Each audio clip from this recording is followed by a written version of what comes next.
welcome back to the vlog. Thanks for joining us today. You guys are really going to like this one. There are some very, very, very interesting hands. I use very a lot because you're going to really like this. Going for our 12th win in a row. And you guys just going to have to watch it. Sorry. No spoilers here. Sit back, relax, enjoy. It's a good one. Here it comes. We're back at Capital Casino. Playing in the 1-3 game. We buy in for our usual $500. Sit down in a new game and look down at Ace-Queen offsuit in the small blind. Looking to get off to a good start. There was a $6 straddle and one player limping, so we raised it up to 26. We end up getting 2 callers for the 26. So we're going to go 3 ways to a flop with $82 in the pot. And the flop comes 9-6-6. Being first act, I decided to check this one. It ends up getting checked around, so I'm pretty sure my ace high is good at this point. Turn card comes as a complete brick. It's a 3 of spades. I decided to go for a little bit of value, try and deny equity from someone with maybe a straight draw or just 2 overs. The initial straddler puts in the call, and we're heads up to a river card of a 5 of hearts. Makes the straight draw if he had one. I decided to check it over. He checks it back. I show my ace queen, and he had ace 10. So we take this first hand down. About 10 minutes later, I look down at 2 kings from under the gun +1, open for a raise to 15. A tight player to my left puts in the call. A looser player next to him puts in the call, and it's folded to the cutoff, who is a good thinking player who watches the vlog. And we've had a few discussions over the last couple of weeks, and I know he's a solid player. He 3-bets to 90. I'm happy about this. I got a great hand. I got a big stack. He has a big stack. Let's get some chips in here. I count out my chips. I'm figuring out the proper size to re-raise right now. I decided to go for 3 times his bet, plus another 30 for the dead money that's already in there from my other opponents. So I make it $300. My goal is to get stacks in. I got the second best hand ever. Hey, this is good. My other opponents end up folding out, and now it's back to the player in the cutoff.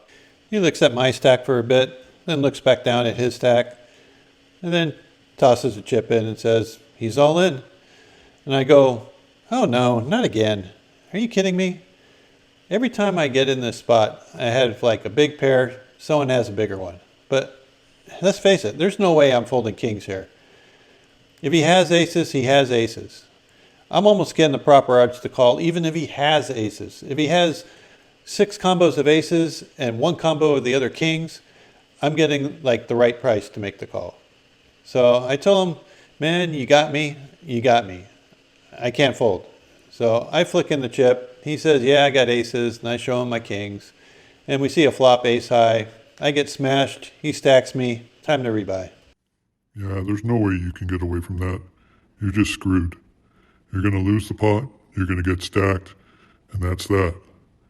A good player will reach into his pocket, get some more chips, and still play his A game. That's what you should do. Just keep on playing and play your game. So following Zeus's advice, I decided just to reload, focus, and play well. Played for about another 30 minutes. Couldn't get anything going. Just card dead or just losing a little here, a little there. And then finally I pick up pocket jacks and the low jack after a early position limper. I end up raising to 20. It gets folded back around to the big blind and the limper, and they both put in the call. So we go 3 ways to a flop of king, queen, 7 with 2 spades. Not a very good flop for jacks, but when check 2, I'm just going to bet my range. So I bet $15. First player folds. Second player puts in the call. Turn card comes as a blank 5 of hearts. And now the player leads out into me, and I just muck it quickly. I'm sure he has it, and off to the next hand. 2 hands later, the same player from the last hand limps in from early position. I'm in middle position with ace 10 offsuit. I put in the raise to 20, trying to isolate him, and it gets folded back around to him, and he puts in the call. So we're going to go heads up to a flop with 44 in the pot. Flop comes down 9-7-3 rainbow. Not exactly hitting our range, and he decides to lead for $10. I kind of pick up on something that gives me the belief that my opponent is on a draw of some sort. And since there are no flush draws available, I think he's on a straight draw. Either Jack 10, 10-8, or 6-8. Those were the hands that I thought he might have. And when he bet this amount, I figure, well, I'm going to call him down and see what happens. So I put in the $10. We see a turn card of a 9 of spades. Without any further information, this would look like just a terrible card. Pairing the top card, we have no draws, we have no outs. This is just awful. But with a good read and an aggressive opponent, this is the perfect card because I know it missed him if he has a straight draw. So I'm just going to let him continue. He fires out $45. For me, this is an easy call. I Hollywood for a little bit and put out the 45. And we go see a river card of a 4 diamonds. The 4 diamonds isn't the best card in the world, but it's pretty darn good. The only hand that really gets there is 5-6, which would have gave him a double gutter on the flop. So there's a slight chance that he might have made it, but I expect him to barrel and barrel big. He puts out a bet for $100. Of course, I snap call. He says, good call, you got me. He ends up rolling over Jack 8 offsuit. I showed him I called down with ace high, and we take this one down on a good read. I've been pretty quiet lately, and there's a $6 straddle on this hand. First player limps in under the gun. I decided to raise to 25. As I said, I haven't been playing many hands. I should be getting a little bit of respect. It gets folded back to the first limper who makes the call. So we're going heads up to the flop with $60 in the pot. Flop comes a pretty good one for our range and not bad for our hand. It comes ace, ace, 10 with 2 diamonds. So one check 2, I'm going to continue for $20. The player puts in a quick call and we get to see a turn card of a jack of spades. Great for our perceived range, not really good for our hand. Decided to bet this, trying to put pressure on hands like a lone 10 or maybe a small pocket pair. He thinks for just a moment, flips over his pair of 8s, and it hits the muck. Been kind of card dead lately, but here I look down at ace jack offsuit from under the gun +1, open for a raise to 15. End up getting 2 callers for the 15. So we're going to head 3 ways to a flop with 46 in the pot. And the flop comes down king 3 jack, all spades. So second pair, top kicker, no redraws. It's checked over to me. I bet small, $15. I end up getting 1 caller from the big blind. And we get to see a turn card of a 3 of diamonds. So, not a bad card. When it's checked over to me, I decided I just want to get the showdown. If he has a king, he's probably not folding at this point. If he has a jack, I probably have him out kicked and might be able to get a little bit of value. But I'm just going to check this back and see what happens. He did have a jack. I might have been able to get a little value out of him, but I'm happy with the results. There's a late position limper. I look down at 2 kings, end up raising to 20. The big blind calls, who was the player who beat me out of the kings earlier in the session, and so does the limper. So we're going to go 3 ways to a flop. That comes down pretty good. Comes 9-8-4. So not great for our range, but very good for our hand. And it's kind of wet out there, so I decided to bet 25, hoping that one of them would come along, but they both end up folding. So win 1, lose 1 with kings. All right, buckle up for this one. Definitely the most interesting hand of the day. There is a $6 straddle. It's folded to me in the hijack. I opened for 25 with 2 9s. It's folded to the button, who was the villain in that hand where I had kings and he had aces and he stacked me. He makes it 85. As I said before, he is a very good, solid player who watches the vlog and probably has a few ideas about how I play my hands, and I have a few ideas about how he plays his. So our stacks are deep enough where it'll be worthy to go set mining. I put him on a very tight range because I haven't been playing many hands, and even though I'm opening from the hijack to 25, I don't expect him to be 3-betting light here.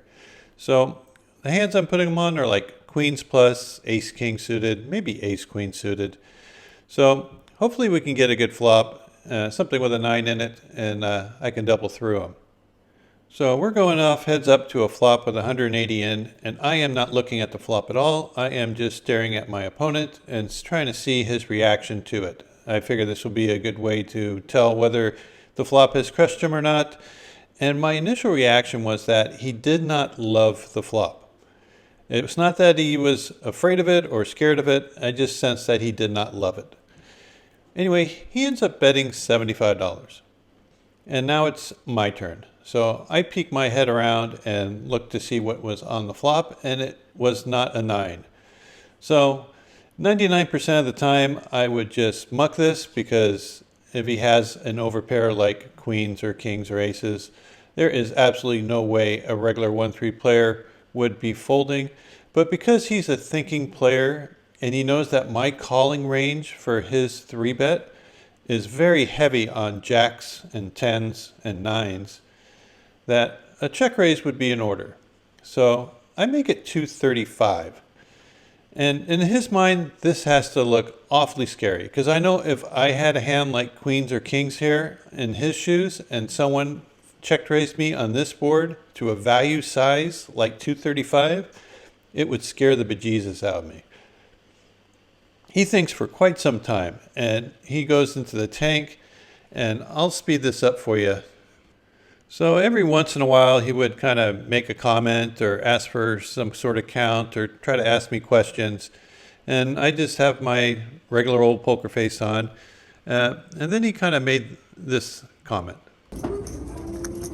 This is so fucking strong, dude. In his mind, I have to have a set of jacks here or a set of 10s. That is definitely in my range, most likely holdings. And looking at my raises for value, I think he's just going to let it go, and that's what he does. Alright, I guess I'll know the truth on the vlog. Or do I need to get to know the truth now? You want to know the truth? I do, yeah. I do. That's a dangerous move. I think I would just fold there. You really have to know your players to make that kind of play. You're lucky he is a good thinking player, because 99% of those people playing, and even like 85% of the dogs I know, would definitely snap you off right there. And for our final hand of the day, I have ace queen of hearts. There is an early position limper. I put in a raise to 20 from middle position. It gets folded back around to the big blind. He puts in the call, and so does the early position limper. So we're going to go 3 ways to a flop with $61 in the pot. The flop is pretty great. It comes ace 7 deuce. It does have 2 diamonds in it, so there is a possible flush draw out there. 1 check 2, I'm just going to continue for $20. They both end up folding rather quickly, and we take down the small pot and decide to rack it up and head on home. Overall, I was very pleased with the way I played, even though my results will not show that. I actually took a small loss today, and I'm okay with that. I know everyone was hoping that I would continue to keep this streak alive, and I'll tell you the truth, streaks don't mean that much to me. Playing well does. Most people would probably stick around trying to get that last $85 back.